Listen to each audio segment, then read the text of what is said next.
嗨，大家好，我是坦平叔。今天是2025年4月13号，这一期咱们继续聊聊恒大清盘，聊聊中国的房地产。今天这个由住建部主办的中国房地产报也就是发表了这个4月14号头版社论，叫贸易战下推动楼市企稳回升，不能摸鱼。这个大家也知道，中国房地产报那是住建部下面的官方媒体，那么房地产报发的这个社论，对吧？那是代表住建部的一些声音。它这个标题就很有意思，说贸易战下推动楼市企稳回升，不能摸鱼。首先前提是现在咱们大背景是贸易战下，贸易战下，那我们就容易想到投资不行，外贸不行，那只能内需刺激消费。那么在这个大背景下，要让这个楼市企稳回升，不能摸鱼。那言下之意就是还有人在摸鱼，浑水摸鱼，或者是摸鱼就是叫出工不出力，表面上看在努力，实际上在摸鱼。这摸鱼不就是形容这个打工仔、这韭菜上班不干活摸鱼吗？那这言下之意就是中国房地产报在批评有很多部门或者地方政府在楼市企稳回升在搞摸鱼，也只能这么理解。我们看他文章怎么说的，我这简单介绍一下啊。他前面说什么如您所知，这个有点像佛法，佛经第一句话一般都是如是我闻，他这个用的是如你所知。最近这几天，美国对世界各国的关税做法搅乱了整个国际贸易秩序。无论从经济学者还是从历史经验看，贸易战、关税战没有赢家。他说的没毛病，这个也符合咱们政府的总的基调，就是说打起贸易战没有赢家。胡锡进老师非常兴奋，说怼得好，咱们也得清楚怼，最终咱们韭菜那要承担这一切，默默承受失业，那些外贸的这些企业公司倒闭关门，这些都是代价。你怼的时候你要知道你也在流血，所以说贸易战是没有赢家的。在博弈论里有个说法叫纳什均衡，就是一种非合作的博弈，即在策略走活中，任何参与者单方面改变策略都无法获得更高收益的状态。中国传统文化思想强调的是，我们要以史为鉴，察往知来，以史为鉴，开创未来，这是一种大历史观，也是中华文明的特点之一。现在有一种担心，关税问题会不会影响范围更大，而这种担心有其道理，值得重视。它正好在关键的时刻告诉我们，持续用力推动房地产市场企稳回升，不能摸鱼，用好城市调控自主权，加快专项债券支持土地收储，全面加速房地产融资白名单落地，加强和改进财政宏观调控，推动城市更新、老旧小区改造，这些重大工作还要一鼓作气，乘胜而上，落到实地。那言下之意就是这些方面存在着摸鱼现象。那这个是住建部在批评，要么就是地方政府，要么就是金融机构。有专家测算，美国这一轮加税，我们2025年的 GDP 增速可能被挤掉 0.3% 到 0.5%。投资、出口、消费是 GDP 的三驾马车，这其中房地产消费是最大的内需，是稳增长的主动力，也是经济目标的稳定锚。持续用力推动房地产市场的企稳回升，在这种时刻极其重要，也极其紧迫。做好了房地产工作，补上无论是 0.3%、0.5%还是更多一些的数字，都不是什么大不了的难题。也就是有房地产在，只要把房地产稳住，这个 GDP 就不会掉，甚至恐怕还要回升。这个和前两天咱们放那个孟小苏他的观点一样。在中间说了一段很多，咱们就不说了，在后面说，他说最近我们注意到，在住房消费端，老百姓在金融政策方面有很多期望和呼声，比如在房贷利率上再进一步调整优化，比如对一些特殊人群推出针对性优惠。你看这个矛头一指向金融机构了，你得努力，不能摸鱼。说价格是市场的核心，最近我们调查了一些4、5线城市，发现包括开滴滴的、做小生意的群体，他们积极买新房，也青睐买二手房。用他们的话说是因为价格好。这些年轻群体购房不仅仅是用于居住和满足孩子上学条件，他们也有了置业的思想，认为房子是实实在在的资产。他们的这种思想正是道出了购房的经济社会意义。然而一方面依靠自己的努力工作，一方面依靠住房消费安金融政策，他们实现了早已梦寐以求的城市住房梦。个人努力、房价亲民，让这些年轻群体加快了租转购，扩大了刚性住房需求，同时也提振了改善性住房需求，活跃了市场。不要小看这些情况，只要相关政策到位给力，刚性和改善性住房需求群体就会加快置业，那是他们是努力的目标，是他们幸福的源泉。什么意思？你金融政策再给力一点，这些人就能买刚需房，刚需就能变成改善，这是他们努力的梦想。金融对活跃住房交易、推动房地产市场健康发展的作用，怎么强调都不为过。这些年轻群体也坦言，在还贷方面还是有点压力，虽然没有太大的问题。我们知道，人们对住房的需求有自然需求、生理需求、经济需求以及有支付能力需求之分。现在政府部门在重视改善性需求，同时要重视有支付能力的需求，这是很多3、4、5线的市场基础，也是住房消费增长的一个基础。潜在的有支付能力的需求很大，综合政策上要看到他们，要助他们一臂之力。在逆全球化浪潮兴起、单边主义和保护主义抬头的当前世界，弄清楚扩大包括住房消费在内的所有内需，弄清楚过去2年我们干了什么，已经干了什么，还要干什么的任务目标，弄清楚我们从哪里来到哪里去的优时代方向，我们就能顽强打开包括好房子在内房地产市场发展新天地，就能把我们房地产市场的起稳回升的事情做好。只要我们高水平用足，用好住房、金融、财政、税收、土地乃至科技等全方位的一切政策，只要我们发挥我国超大规模住房市场的优势，我们就能形成更高效率的政策和更高质量的市场之间相得益彰。这个是中国房地产报发的一篇社论，非常重要，这代表住建部的一个态度。实际上我读完之后，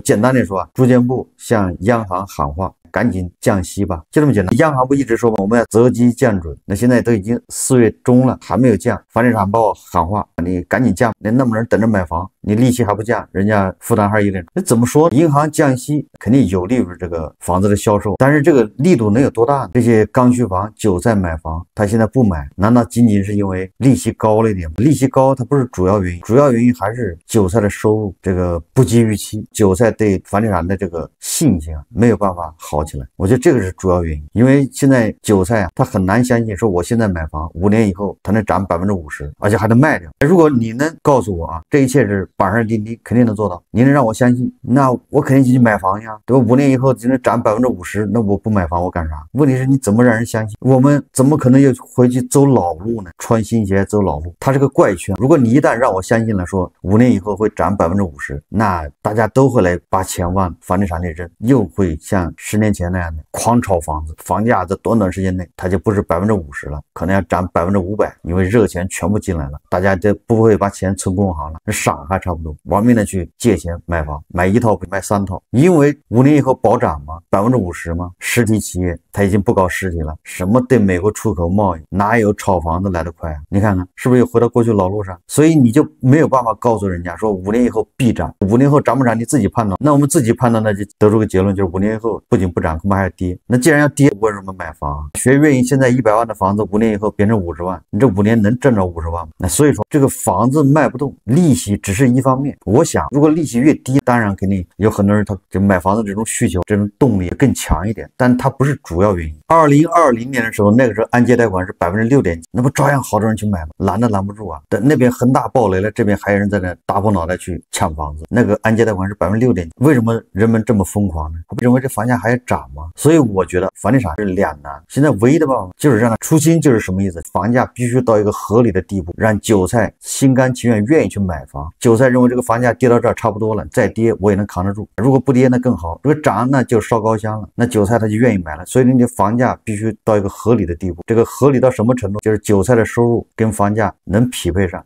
韭菜通过8年的劳动攒钱，他买这套房子没问题，也就是房价也到个合理的水平。如果你房价到不了合理水平，那老是喊着让韭菜去买房，什么刚需房、改善性有什么用？那个只能是忽悠很多韭菜上当，有的韭菜实在忍不了了，跑去买房，结果最后发现站在山顶上，悲剧就发生了。所以我倒是认为降息很有必要，但是降息就能让房地产止跌回稳，这个恐怕太乐观了。今天我在网上看到一个 UP 主叫什么财经观，他讲的什么当钱不在于房地产锚定，你会发现100万真的是个天文数字。就为什么感觉100万不多，攒起来却困难？他这个文字色好像是一个叫大明星小娱乐这么一个 UP 主提供的，大家看视频。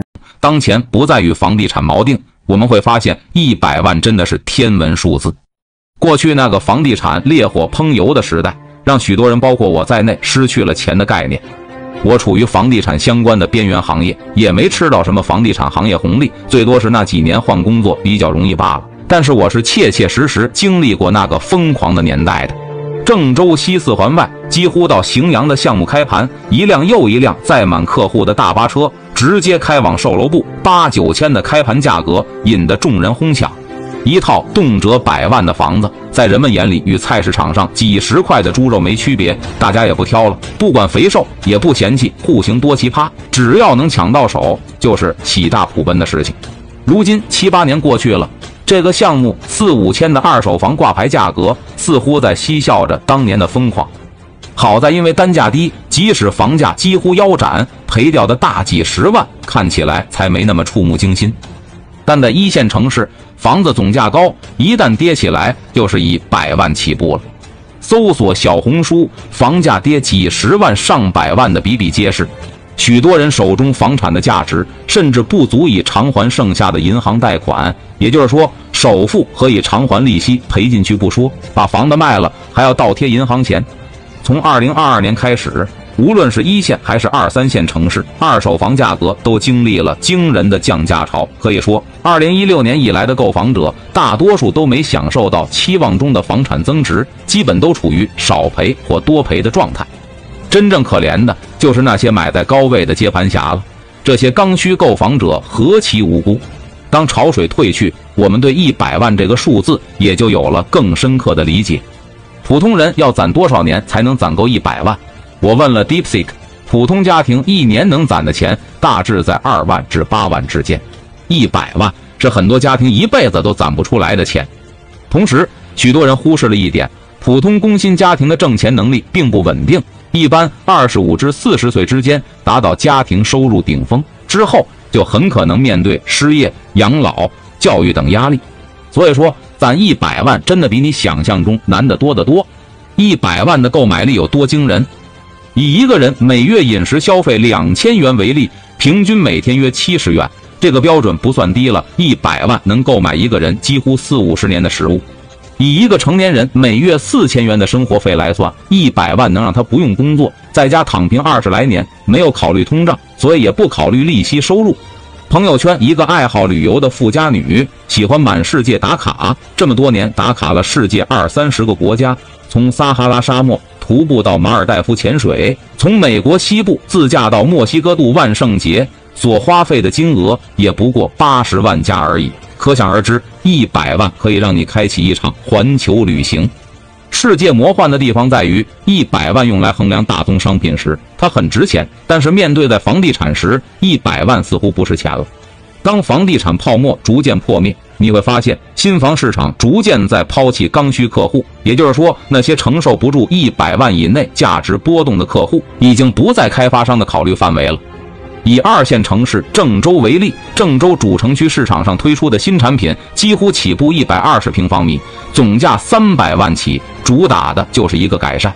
这意味着价格敏感的刚需客户几乎买不到什么满意的新房，要跑到二手市场捡漏。好在现在泡沫渐去，如今不到100万也能买到3环内环境不错的二手房了，这放在几年前简直是不可想象的。而那些改善客户要追随市场最新产品，以释放手头无处安放的现金流，同时还要避免房产刚需化，以保证财富保值不缩水。两个群体已经不在一个市场竞争维度了。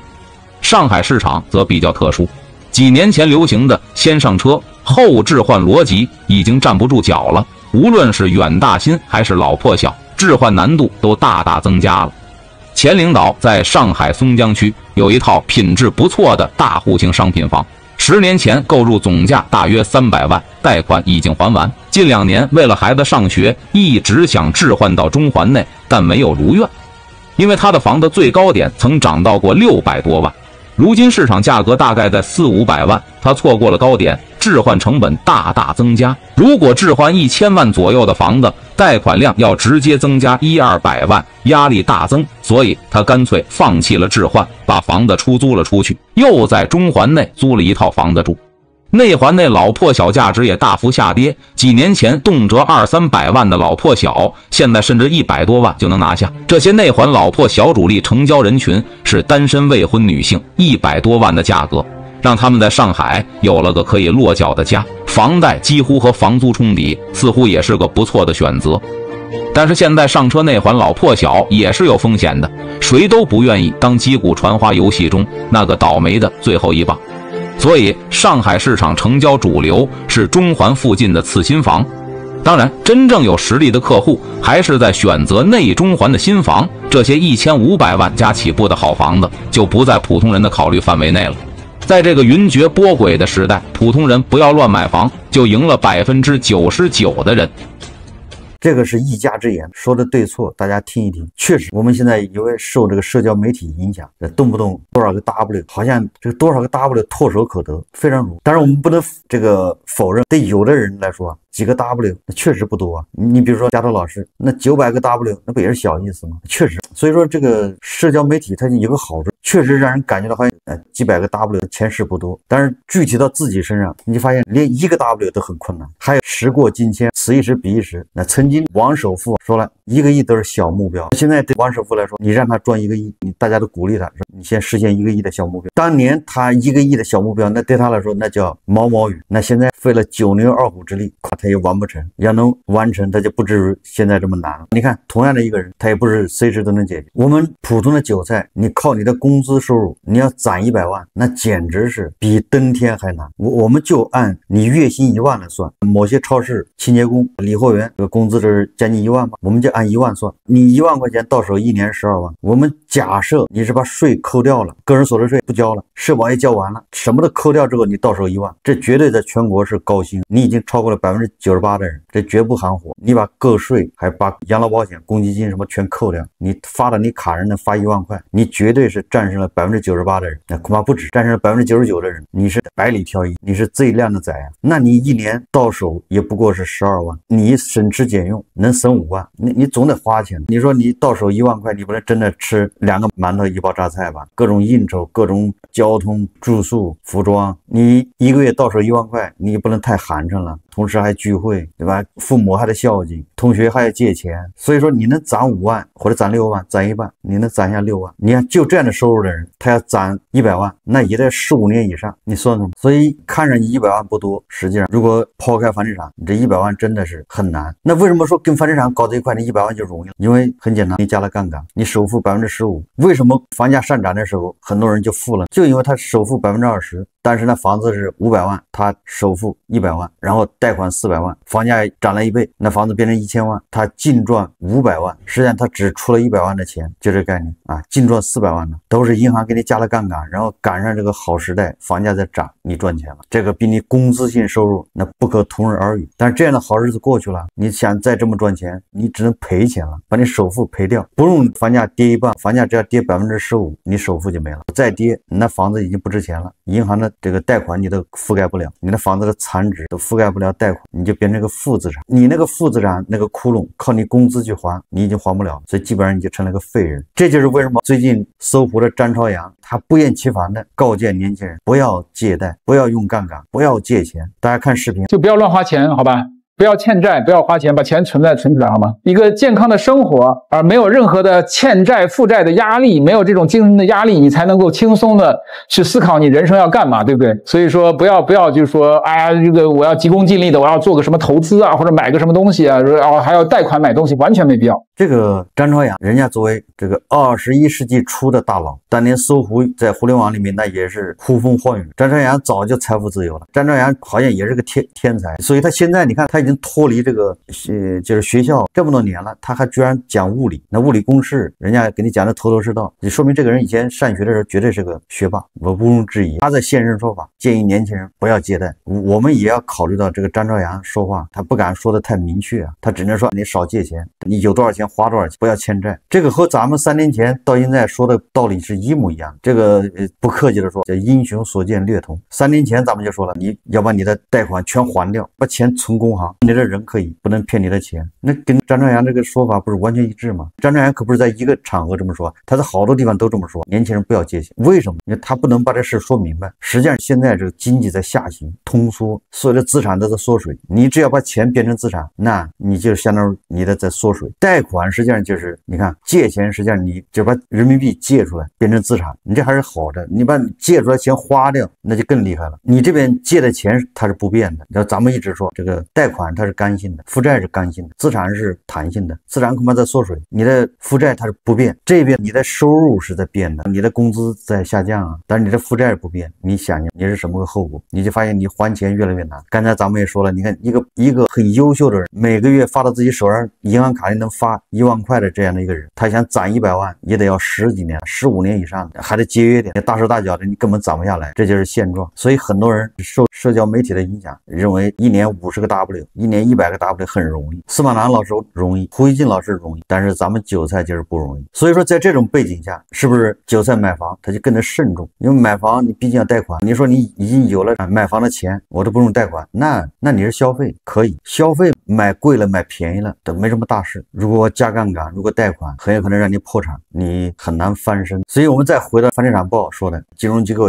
要降息，那降息那韭菜就会去买房吗？张朝阳都说了不要借贷，这就包括买房。要相信张朝阳这么说一定是有原因的。张朝阳说一旦负债了，你有压力，你就搞不清人生方向，就活得就很累，每天就为了还钱。这说的也很对，他这个说的你还没有暴雷。如果你不幸暴雷了，你这边负债那边工作没了，暴雷那就更惨。而在经济下行的这楼市在往下走，这样的惨剧那是越来越多，比比皆是。好，这期节目我们就聊到这，感谢大家收看。如果喜欢我的节目，欢迎订阅转发，也可以在下方留言评论，谢谢大家。